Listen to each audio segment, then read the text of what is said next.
Bonjour à tous. Moi c'est Sylvain Lassonde. Donc je suis en thèse au LMD, qui est le laboratoire de météodynamique, le même où travaille Jean-Louis Dufresne qui nous présentait ce matin. Et comme ça a été dit, j'ai à la fois un parcours en sciences du climat et en économie de l'énergie, et je travaille à l'heure actuelle sur énergie renouvelable et changement climatique. Et donc je vais vous présenter quelque chose qui est un petit peu différent de ce que vous avez vu jusqu'à présent. Je vais vous faire plutôt un panorama des énergies renouvelables avec les perspectives et aussi les limites de l'intégration des énergies renouvelables dans le mix électrique français. Donc pour faire le lien avec ce que nous présentait Jean-Louis ce matin et Didier cet après-midi, les énergies au niveau mondial, il y a en gros 19% d'énergie d'origine renouvelable et presque 80% qui proviennent d'énergies fossiles, c'est-à-dire qui émettent du CO2. Ça va être le pétrole, fuel, gaz, charbon. Et comme il vous l'a été présenté ce matin, c'est de l'ordre de 6 gigatonnes de CO2, équivalent CO2, qui sont relargués chaque année dans l'atmosphère. Et si on s'intéresse maintenant au niveau de l'électricité, on est sur 22% en gros d'énergie renouvelable, avec une très grande partie qui est d'origine hydroélectrique.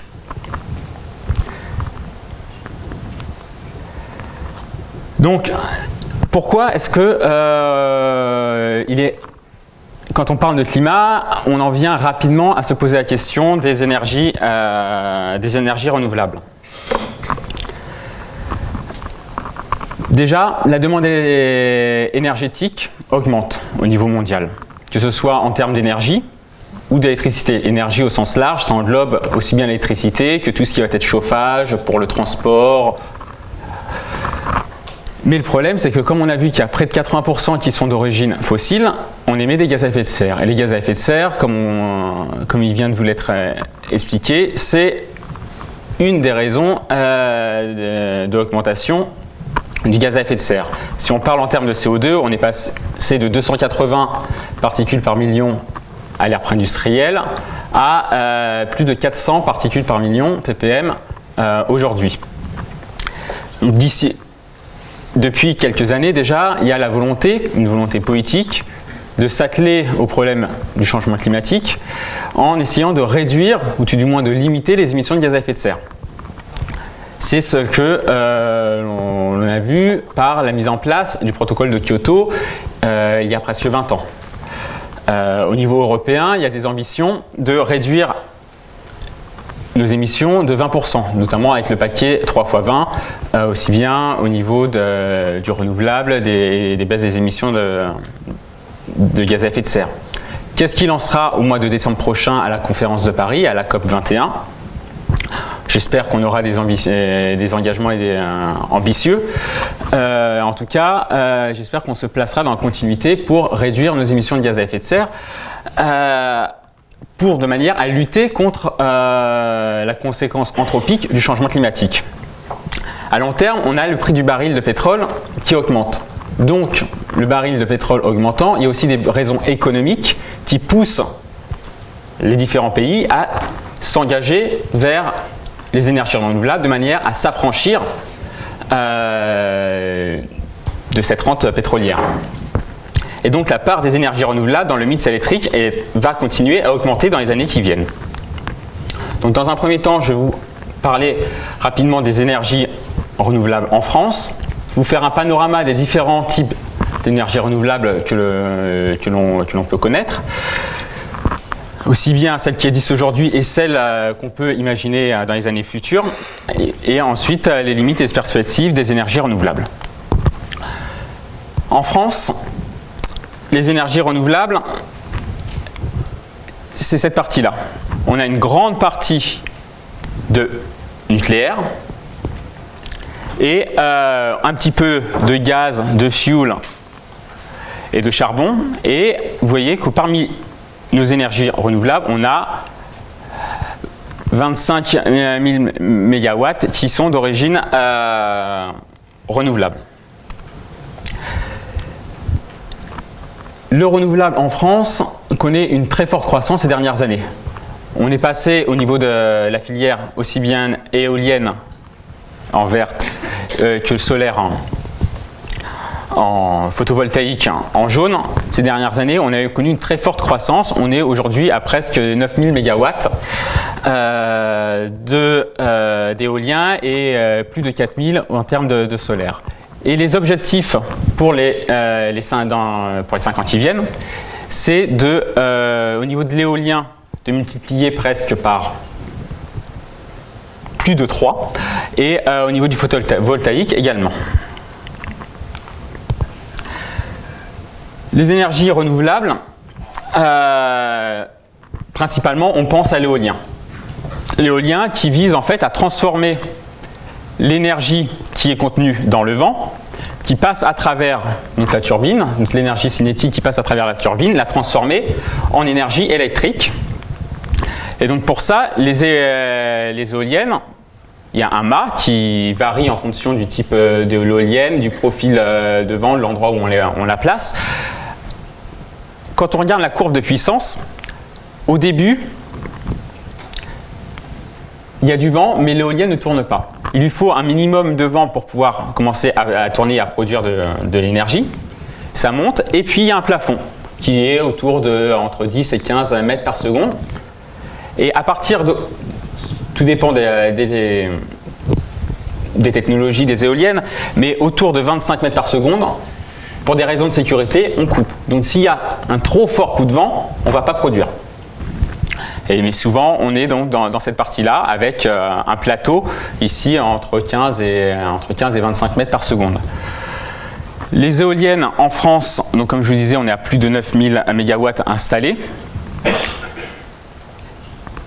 On a des éoliennes inshore, c'est-à-dire les éoliennes qu'on connaît qui sont sur terre. Et de plus en plus, on réfléchit à mettre des parcs en mer, c'est ce qu'on appelle les éoliennes offshore. Notamment, il y en a déjà qui sont en mer du Nord, il y a des projets en Méditerranée et d'autres au large de la Normandie.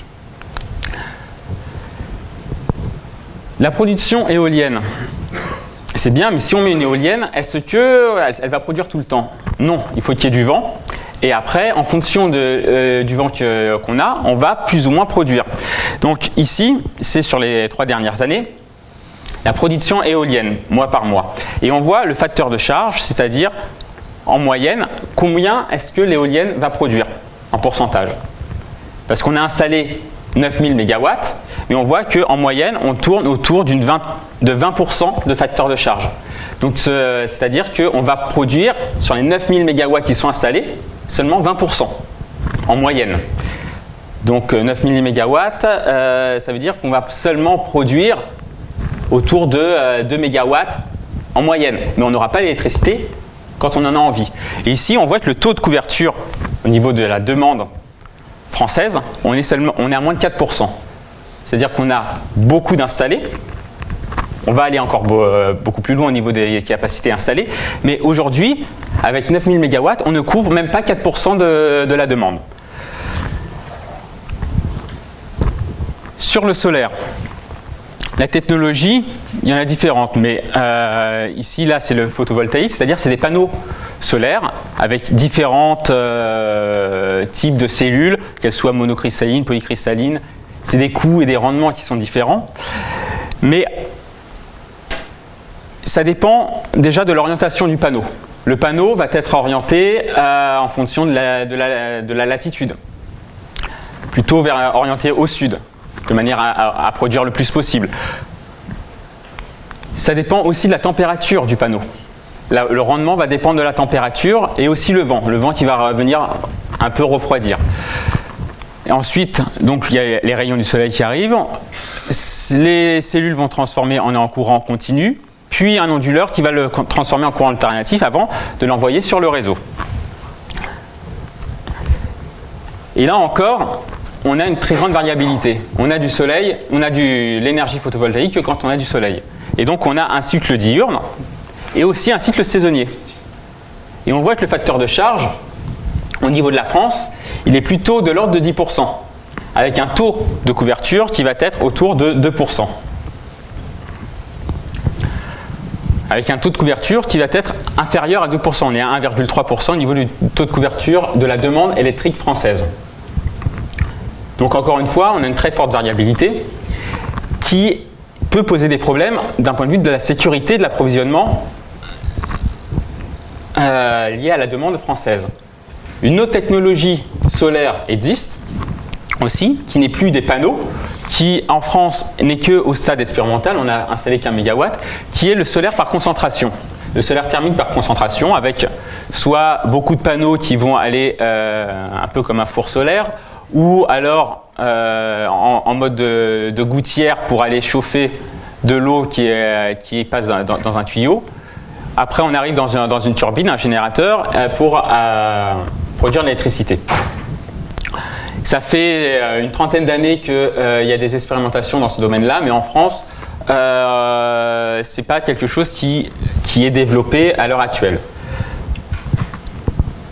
Comme je vous le parlais au début, même si on pense en premier lieu au photovoltaïque et à l'éolien quand on parle d'énergie renouvelable, électrique, on oublie bien souvent que les 3/4 de nos énergies renouvelables sont hydrauliennes, sont hydrauliques. En France, on a beaucoup de barrages. Des barrages comme celui-là, qui représentent 40% de l'énergie hydraulique. On a aussi des barrages de moyenne hauteur. Des barrages que l'on oublie souvent, qui sont les barrages au fil de l'eau. Les barrages au fil de l'eau, c'est-à-dire que on ne va pas empêcher l'eau de passer, comme une retenue comme les deux précédentes, mais cette fois-ci, on va utiliser le courant. Le courant qui va être transformé en électricité. Alors qu'ici, en fait, on utilise un barrage de manière à avoir de l'énergie potentielle qu'on va transformer en énergie électrique. Et un autre système qui existe aussi, qui est le STEP. C'est des stations de transfert d'énergie par pompage, c'est-à-dire qu'on a un bassin haut, un bassin bas, qui peut être un cycle fermé. Et en fait, on va faire du pompage. C'est-à-dire que l'eau qui est en bas, quand on a trop d'électricité qui est produite, soit par le renouvelable, soit par les énergies renouvelables, soit par le nucléaire, je veux dire, on va prendre ce surplus d'électricité, faire fonctionner les pompes électriques, pour prendre l'eau qui est en bas, la remonter dans le bassin haut, et quand on aura besoin de nouveau d'électricité, on aura juste à ouvrir la vanne, l'eau redescendra dans le bassin bas, de manière, en passant par une turbine, de manière à faire de l'électricité.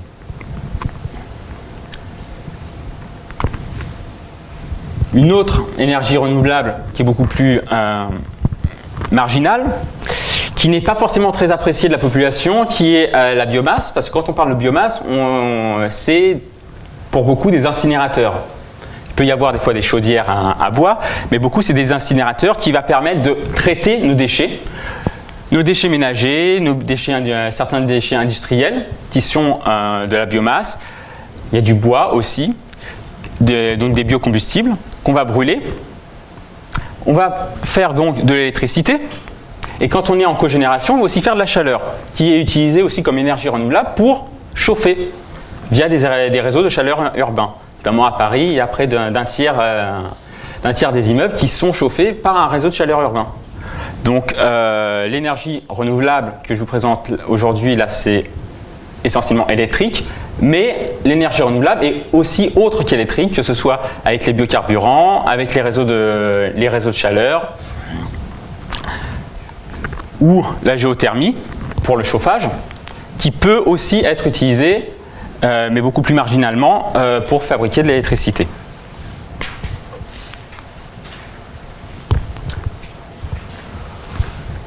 Des énergies qui existent déjà, mais aussi pour beaucoup des énergies d'avenir, c'est les énergies marines. Quand on parlait, celles qu'on connaît, c'est les marées motrices.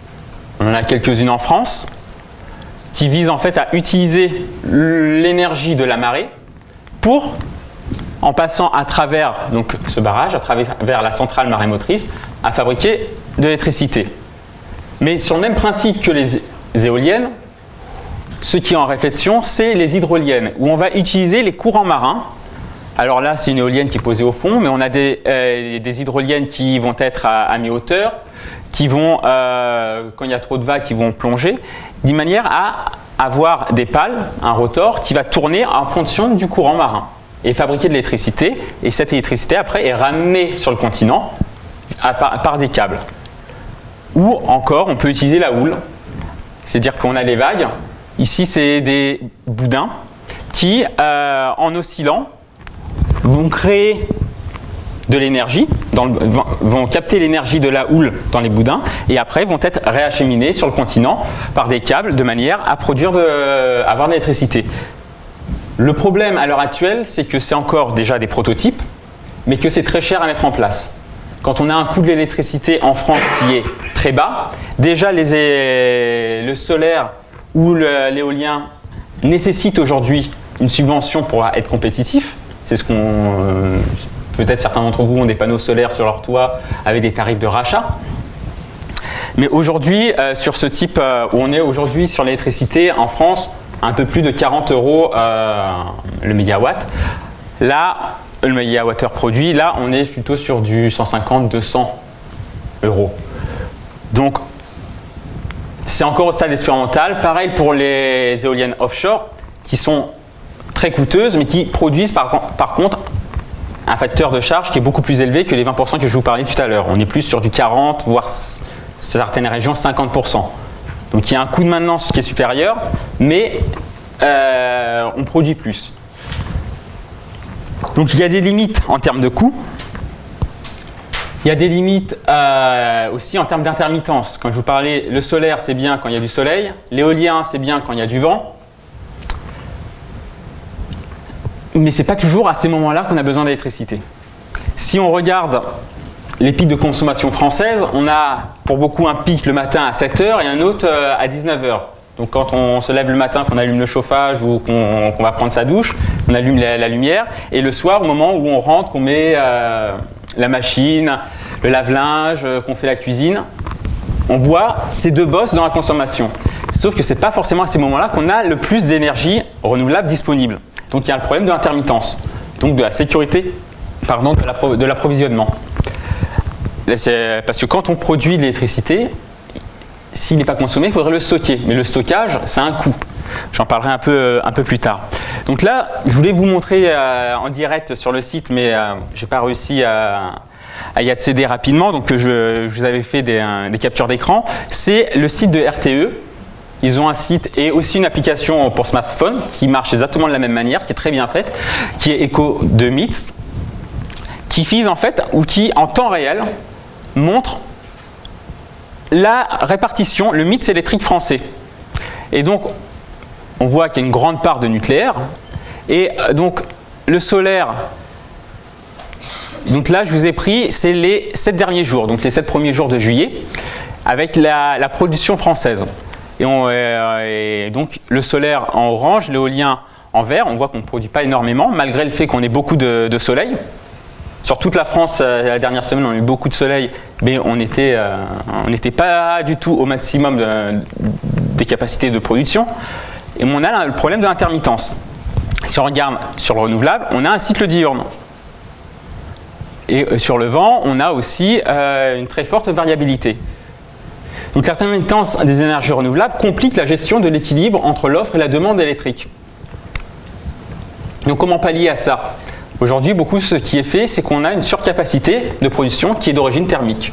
C'est-à-dire que quand nos renouvelables ne produisent pas, on fait fonctionner à plein régime nos centrales gaz, charbon et fioul. Parce qu'elles, on peut les allumer en quelques minutes. Les centrales nucléaires, il faut 3 jours. Donc on ne peut pas moduler notre production avec le nucléaire. Donc on utilise des centrales, des systèmes qui émettent beaucoup de gaz à effet de serre. Ce qui n'est pas forcément une bonne chose. L'autre solution, c'est le stockage. Mais le stockage, ça coûte cher. Alors on peut le faire, comme je vous avais expliqué, avec des steppes, avec un bassin haut et un bassin bas. C'est déjà fait à l'heure actuelle avec les gros barrages français où quand la nuit, quand on a trop d'électricité, on prend l'eau qui est en bas dans la rivière et on la remonte en haut et puis le matin, on réutilise cette eau. On a quelques barrages de steppe, comme je vous ai montré. On peut les développer, mais c'est un coût. D'autres systèmes qui sont à l'étude, qui est d'utiliser la chaleur, donc la géothermie pour le stockage de l'énergie. Et aussi, mais là c'est au stade expérimental, il y a quelques expérimentations qui commencent en Allemagne et on peut espérer dans 10-15 ans avoir quelque chose qui soit commercial, qui est le power to gas, c'est-à-dire l'électricité vers le gaz. On va soit faire de la méthanisation à partir du CO2 qui est émis à la sortie des usines, les surplus d'électricité qu'on va utiliser pour faire du méthane, qu'après on pourra injecter dans les réseaux de gaz ou dans nos poches de stockage de gaz, et donc on pourra réutiliser via nos centrales à gaz ce gaz de synthèse, ou aussi sous forme d'hydrogène. Les batteries, ça se charge très vite, ça se décharge très vite, par contre c'est un coût aussi bien environnemental que économique qui est très important et c'est pas envisageable de le développer à une échelle d'un État pour pallier l'intermittence du renouvelable. Mais des systèmes existent. Une autre possibilité qui serait le foisonnement. S'il y a des régimes de vent différents en Europe, on pourrait très bien avoir une région européenne qui va compenser, par exemple la Hollande qui pourrait compenser quand il n'y a pas de vent en PACA ou en Bretagne et inversement. Donc avoir une surcapacité qui ne soit plus thermique mais qui soit renouvelable. De manière à ce que l'on ait une surcapacité mais qui n'émette pas de gaz à effet de serre. Ce qui serait une avancée, mais les études sont en cours. C'est notamment le sujet de ma thèse, mais c'est pas encore, on ne peut pas encore s'affranchir du thermique pour garantir la sécurité de l'approvisionnement. Mais c'est bien de passer à du renouvelable, qui est des sources diffuses, peu en capacité. On est sur du mégawatt et non plus sur du gigawatt comme peuvent l'être des centrales nucléaires. Sauf que notre réseau est dimensionné pour avoir une production électrique centralisée. Et là, on va avoir si on augmente beaucoup la part du renouvelable, on va avoir une production qui va être diffuse sur l'ensemble du territoire. Ce qui pose des petits problèmes en termes d'infrastructure de transport de l'électricité, qui n'est pas dimensionné pour une telle transition. Donc ça va avoir déjà un coût important. Le fait que l'Allemagne sorte du nucléaire, on estime à 600 milliards le coût d'infrastructure en termes de transport d'électricité. Ça va aussi avoir des problèmes. Aujourd'hui, il y a des personnes qui installent les panneaux solaires, mais qui ne peuvent pas encore être accordés, tout simplement parce qu'il y a une file d'attente, parce que EDF doit garantir une production électrique, fournir de l'électricité entre 220 et 240 volts. Mais si sur le réseau de distribution, si on injecte la production photovoltaïque, on va avoir une modulation et on ne pourra plus garantir cette stabilité au niveau de l'électricité qui va être fournie aux clients, ce qui poserait des problèmes en termes de sécurité électrique après. Donc il y a aussi tous ces problèmes-là à régler. Et l'une des voies qui permettrait de mieux connaître, avoir une meilleure gestion et donc mieux piloter l'entrée de ces renouvelables sur le réseau de distribution, c'est notamment les compteurs intelligents, qui permettraient de mieux connaître à chaque instant la consommation sur le réseau, et donc de pouvoir mieux piloter aussi l'entrée et l'effacement du renouvelable diffus. Voilà.